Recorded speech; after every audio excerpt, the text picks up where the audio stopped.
This is Mr. Carr again, and we're going to be focusing on 4.4 Day 1. We're going to be looking at a different form of our linear functions. We've been exclusively practicing slope-intercept form. Now we're doing what's called standard form. Quick recap, slope-intercept form is y equals mx plus b. The standard form is going to be similar, some similar things to it, but it looks like this. A times x plus b times y equals c. Now, when we look at these parameters, and parameters is a fancy word that tells us numbers that change the graph. So the parameters a, b, and c may be any real numbers. Often they are integers. We like to write them that way, but it doesn't always have to be this way. So one thing we can talk about is one thing I want to make sure we're clear on, these are two different forms that can represent the same exact line. So that means we can actually transform between the two. To transform from standard form into slope-intercept form, you're going to solve for y. You've actually done stuff like this. You did this way back in Unit 2 when talking about literal equations. We're just going to have y by itself instead of in terms of ax and by. We can also transform equations slope-intercept form into standard form by getting the constant term alone on the right side of the equal sign. You can then multiply the equation by a common denominator if necessary, if you want to clear your fractions and make them integers. You don't always have to do that, but it's just making sure we're clear on that is something you can do. So make sure if you are multiplying both sides of an equation in a standard form by the same number, you'll also get an equivalent equation that is also in standard form. So here's a quick example of that. If I start with something like 2x plus 3y equals 4, as long as I multiply everything by the same thing, let's say 3. 3 times 2x is going to give me 6x, 3 times 3y is going to give me 9y, and 3 times 4 is going to give me 12. These two are actually the same exact equation still. It's just one is multiplied by 3. It's actually going to be still the same line. So here's an example of a linear function that usually we would write in slope-intercept form. So if it costs $200 to open the St. Vincent de Paul soup for the evening meal, regardless of the number of people served, the average meal cost per person is $4. What is the total cost of feeding people? We're going to let X be the number of people who eat and let Y be the total cost. Just like with any word problem, it's good to define our variables. So in this case, since $4 per person, that's my slope or my rate of change. It's a unit rate, $4 per person. So it's going to be 4 times X, and then we're going to say $200 is the cost to open. So how much is being spent is going to be a total of 4x plus 200. Similar scenario we're going to look at, but it looks a little more complicated, but make sure we're going to take this step by step and read through it carefully. But this is something that's going to be better written in standard form versus slope-intercept form. Each year, Norwich students make hundreds of clay soup bowls for a soup kitchen. Fundraisers are known as the Empty Bowls Project. Then the public is invited to buy a meal of soup, bread, and cookies and receive a beautiful handmade bowl. This is some great background information. What we're getting at is this. For $12, the customers choose a bowl to keep and get the simple meal. For $8, you get a simple meal but no handmade bowl. Last year, $960 was raised for charity. What are the possible combinations of meal alone tickets and bowl meal tickets that were sold at Empty Bowls? So even though I'm already defining the variable for you, remember, variables got to answer the question. If I'm asking the question of combinations of meal alone tickets and bowl meal tickets, then that's what my variables are going to represent. So that's why X represents the number of bowl meal tickets, and Y will represent the number of meal alone tickets. Here's the equation that represents that. 12x plus 8y equals 960. So we're going to answer, so now when we look at this new equation, 12x plus 8y equals 960, let's analyze where this comes from. Remember, X was the bowl and meal tickets. Y was just the meal alone tickets. Okay? When we take 12 times X, the reason why we have 12X, this is actually going to represent the cost of just the bowl meal tickets. Meal tickets. So for example, if they sell 5 bowl meal tickets, that's 12 times 5 is $60. That's just on bowl meal tickets. Now 8Y, that's going to be the cost of just the meal tickets and no bowl. So same idea. If somebody buys 5 of those tickets, or 5 people buy those tickets, they're going to be spending 8 times 5 is $40. So the total cost is $960. So that's what's happening when we have 12x plus 8y equals 960. We are combining the cost of both scenarios. So when I have it written like this, we can identify A is going to be just the number 12, B is the number 8, and C is the number 960. So let's take a look at filling out this table to make sure we can understand. There's a variety of ways we can have this. So we know that $960 was raised. Let's say 0 bowl meal tickets were sold. So if I look at that as 12x plus 8y equals 960. In this scenario, if x equals 0, well, that's 12 times 0 is 0. What I'm left with is just 8y equal to 960. Divide by 8, and I get a value of 120. What this represents is 120 meal alone tickets at $8 each. And this is only possible if nobody decides to buy the bowl tickets. Okay, so for our next table, in the next position, what if they sell 2 bowl meal tickets? So that's gonna be 12 times 2 plus 8y equals 960. We're gonna solve this equation out and find out how many meal alone tickets are sold if they sold exactly 2. So that's gonna be 24 plus 8y equals 960. Subtract 24 over, I get 8y is equal to 36. Divide by 8, and I get a value of 117.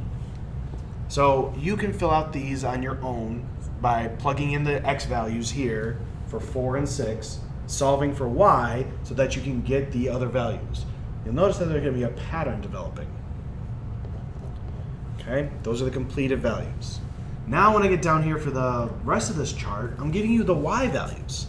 So for these cases, we're going to plug in the values of 0, 3, and 6 to get us the in for y, and now we can solve for x. So for example, if I do 12x plus 8 times 0 equals 960, so that's 8 times 0 is 0, then I'm going to be able to divide by 12 to both sides, and I'm going to end up getting 80. And again, what this value means is there were 0 meal tickets, just meal tickets, but 80 bowl meal tickets that were sold.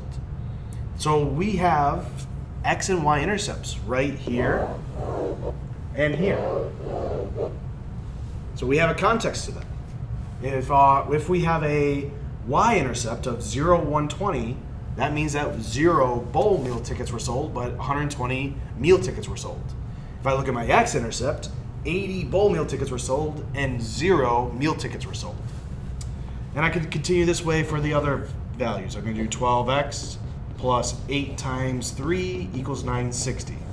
I go through to solve for that. I'm going to end up with 78 for x, and then I'm also going to get 76 if I plug in 6 for y. I said earlier there's a pattern. Hopefully we start seeing this. If I start going up by 2, every time I go up by 2 here, my meal alone tickets go down 3. I want you to think about that and think about what might that represent. The fact that we're going up by 2 for bowl meal tickets means we go down by 3 for meal alone tickets. So let's write these ordered pairs and graph the points on a coordinate plane. Well, remember, we only need 2 coordinate pairs to graph a line. I could do all 7 of these points if I wanted to, but I'm just going to pick 2 easy ones. Here's what's really nice about standard form. The 2 easy points I'm going to plot, 0, 120, and then 80, 0. We find the x and y's intercepts very quickly from standard form. So that's what I just need to make sure that my scale is going to represent at least this amount. So for my x-axis, it's going to be the number of bowl meal tickets. The y-axis is going to be the number of meal alone tickets. For my scale, I'm going to count by 5s on the x-axis, but I'm going to count them every other one. So 10, 20, 30, 40, 50, 60, 70, and 80. On my y-axis, I'm going to count by tens as well. So I'm going to go 10, 20, 30, 10, 20, 30, 40, here's 50, 60, 70, 80, 90, 100, 110, 120. I'm going to mark that because it's important. 30, 140, 150. So like I said, I only need 2 points. I have the point 0, 120 with the context of 0 bowl meal tickets, but 120 meal tickets. And then I've got 80, 0. Here's my linear function. Any point that's on this line is going to represent a realistic amount of a combination of bowl meal tickets and meal alone tickets. So for example, it looks like I'm crossing here at 40 and 60. So in this, ideally, if I did my math correctly, ideally, if I drew a nice straight line, 40 and 60 are going to represent a combination of bowl meal versus meal alone tickets. So what is the x-intercept? We've actually discussed this, the x-intercept in the context of the problem. So the x-intercept is at 80, 0. The context is 80 bowl meal tickets and 0 meal tickets. The y-intercept, that was 0, 120. And it's the opposite. It's 120 meal tickets and 0 bowl meal tickets. Okay? The slope of this. So thinking back to, hopefully you saw maybe what I'm getting to with this part. Well, I have 2 points. I'm going to use the points 0, 120 and 80, 0. So if I use my slope intercept, I can do 0 minus 120 divided by 80 minus 0. That's a negative 120 over 80. Cancel those out. I have negative 12 over 8. I reduce that. I'm going to have a negative 3 over 2 when I divide both of those by 4. Hopefully that number looks familiar. Negative 3 over 2. I can apply the context here because it's a real life problem. Remember what happened when we added when we added 2 bowl meal tickets, we took away 3 meal tickets. So here's what we're saying. If we're gonna, and I can kind of interpret it either way. If I add 2 bowl tickets, you're gonna subtract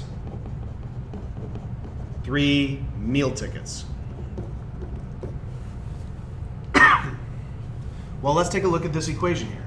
Let's transform it into slope-intercept form. So if I want to transform it into slope-intercept form, just like I've done in the past, I want to know the story of y. This is what I'm solving for. The story of y is being multiplied and then added. So I can subtract 12x over to both sides. 8y is equal to a negative 12x plus 960. Then I'm going to divide everything by 8.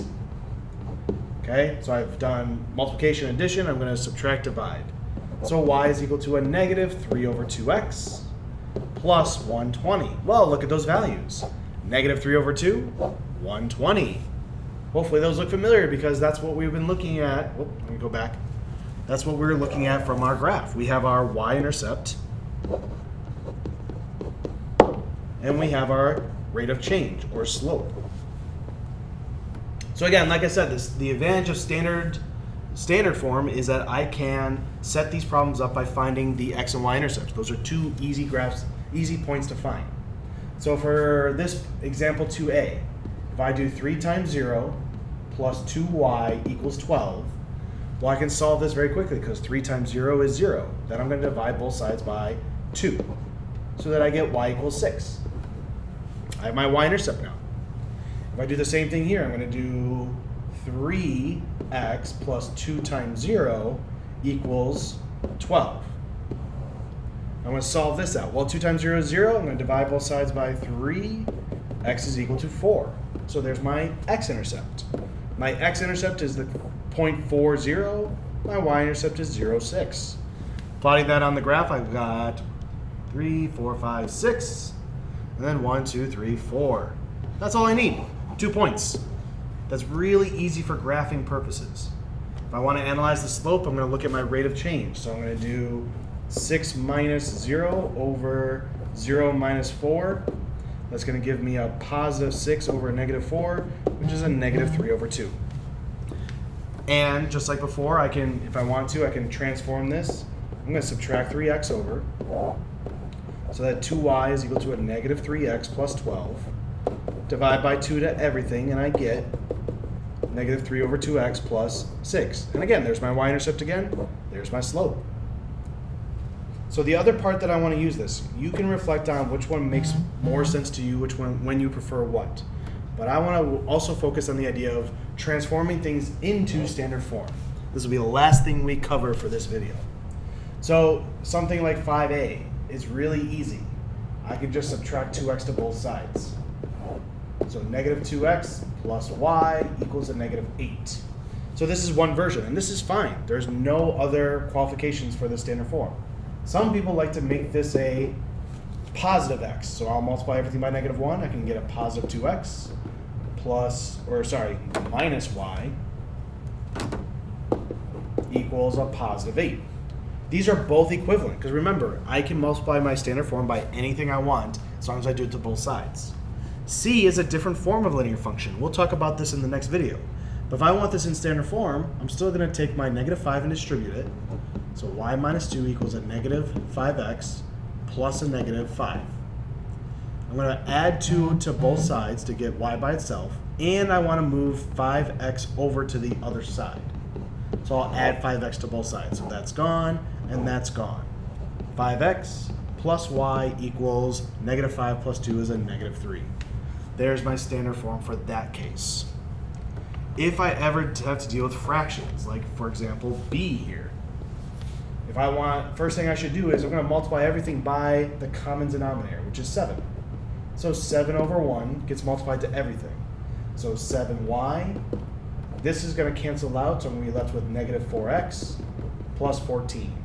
Now I can add 4x over. So 4x plus 7y equals a positive 14. And my last case, if I take 2/5 and distribute it, y plus 4 equals 2 over 5x plus 6 over 5. And again, common denominator here is going to be 5. I'm going to take that and multiply it to every single thing. What that means here is these get canceled out. I have 5 times y is 5y. 4 times 5 is 20. These 2x plus 6. I'm going to subtract 20 to both sides, and I'm going to subtract 2x to both sides. That's supposed to be a 2. So negative 2x plus 5y equals negative 14. This is the last part that we're looking at for standard form. Remember, the goal with standard form is we can very quickly and easily find our x and y intercepts. So it could also help us model certain word problems that are related to that versus just a rate of change. But we can still find things like rate of change and x and y intercepts after we do our transformations.